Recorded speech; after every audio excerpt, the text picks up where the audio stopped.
Kool Garage here. For my next project, I mentioned I was going to be working on a bracket to install a fence, 4x4 wooden fence post on concrete. I came up with this design. This is just printed on 3D printer, PLA, 1/4 inch thick. It's the exact size of the base bracket.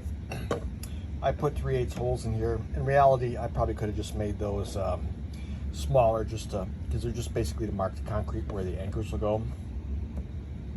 These holes are just for drainage for the 4x4 goes. There'll be 4 metal sides welded up here, coming up about 5 inches taller, so that'll encapsulate the post. If anyone feels they'd like a copy of this STL I use for this bracket, let me know in the comments and I'll upload it to Thingiverse. It's a free site for 3D printed objects you can download. Alrighty, thanks.